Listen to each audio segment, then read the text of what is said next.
Hi everybody, I'm live. I don't have anything green on, but I don't own anything green, but I have these little St. Patrick's Day kind of tchotchkes. Anyway, I hope that a child barges in to the session so that I can go viral and be as popular as the BBC Dad, which is really, that's incredible. That's my favorite video of the week. I just saw the parody of the mom, like what would happen if the kids barged in on a mom. And I have to say, I chuckled a little bit at it. It's kind of offensive to dads.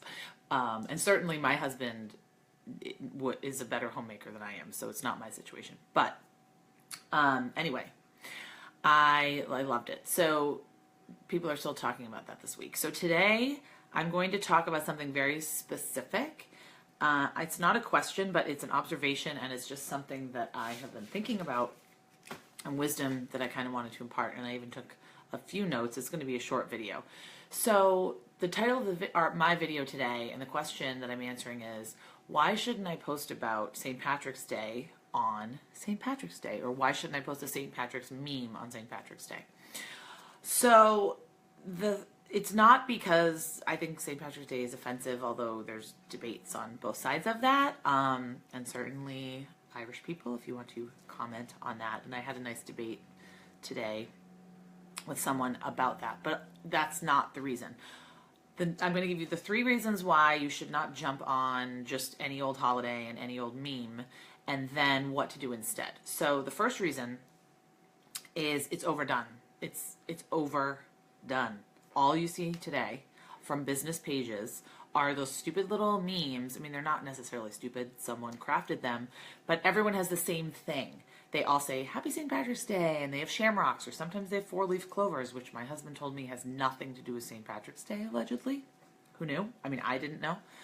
So that would be bad, but also it's overdone. It's boring. The point of marketing, the point of doing social media is to cut through the clutter and to stand out and to grab people's attention. That's the entire point.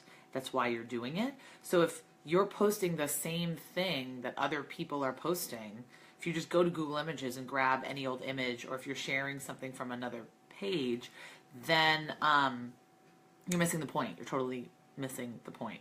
So I know everyone thinks, oh, St. Patrick's Day is easy social media day. We'll just go find a little graphic with a little Gaelic saying on it. We'll find a shamrock and we'll just write Happy St. Patrick's Day.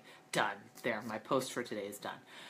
It's a wasted opportunity, and it's lazy, and it's overdone. So just, don't do it. Unless it completely makes sense for you, unless you are, the Irish embassy, or you really deal with a lot of Irish people and Irish Americans, and if that's your issue, then great.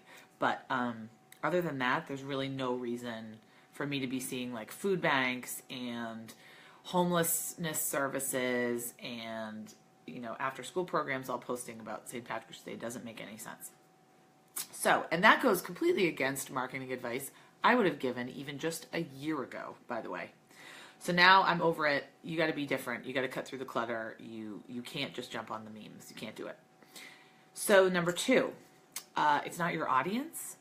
So every single post and every single item of content you're posting on social media should be 100% designed with your audience in mind. I mean, you need to have them in the back of your mind when you're crafting anything, when you're writing something, when you're creating a photo, when you're creating a video, when you're posting. Is this your audience? Is my audience going to care about this? Is it going to catch their attention? Is it going to encourage them to share it? Because those are the 2 things you really want to do, especially if you are in the nonprofit space. Well, 3 things really. You need to catch attention. You need to grab people's attention. That's why video works so well and live video works so well, because all of you are waiting to see if I'm going to do like a sideways video again, or if my kids are going to burst in, or if I'm going to swear, or I don't know. You're just waiting for something, because live video is like that. It's great. You never know what's going to happen. But the other reason that that it's so important is that it catches the eye, the movements. Like video really, really catches your eye, and encourages you to pay attention. It kind of forces you to pay attention. That's why video is so super popular. So you need to understand your audience, what they care about. You need to, number one, grab attention. You hold their attention. You need to have something interesting to say. But then you also need to sort of have a call to action. What's your purpose? So for me today, really, the purpose of this video is to help you to impart some wisdom and to get some engagement. I don't really have a specific call to action today, like donate or buy anything, but it's implicit because there's those little buttons underneath that say like, comment, and share. So anytime you post on Facebook, there is an implicit call to action. So that's number two. So you want to grab attention.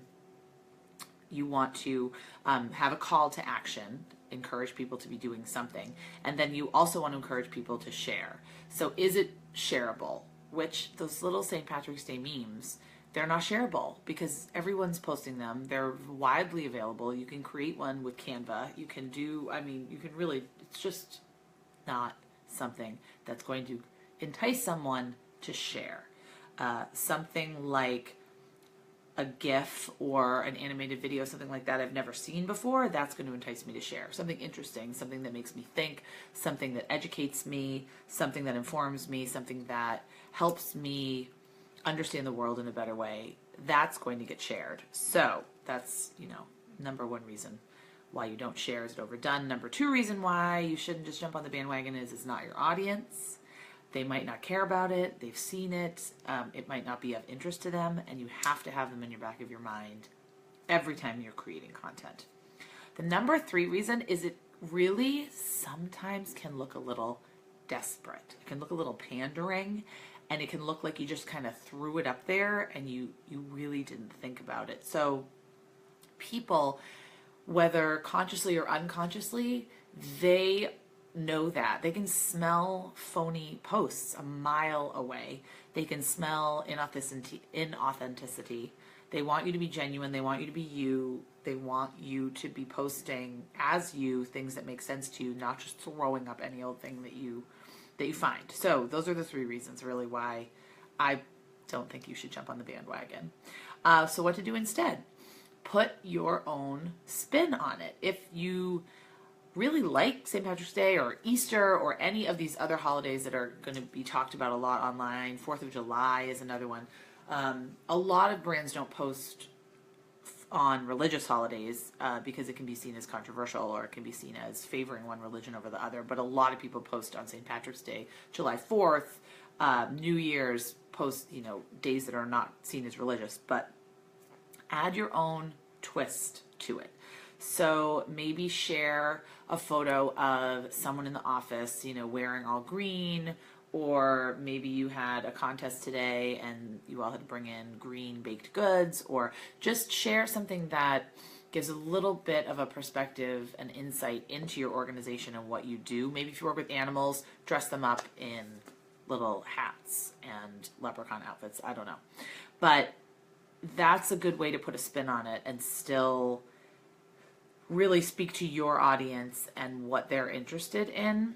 And at the end of the day, they're on Facebook to be entertained and informed and to learn more about the world and to, either get away from their day or to help them improve their day. And if it's not going to help them do any of those things, then they are not going to look at it, comment, share, like. And those are really the holy grails of social media. So I know this was a really short video, but I am sure you're all getting ready to start your festivities. If you're on the East Coast like me, enjoy yourself, be safe, and until next Friday. All right, cheers. Well, next Friday I'll be at the N10 conference, 17 NTC, the North Shore, the Nonprofit Technology Conference. So if you're going, make sure you look me up there, and I'm going to try to do a broadcast live from there next Friday. So have a great weekend. Take care. Cheers.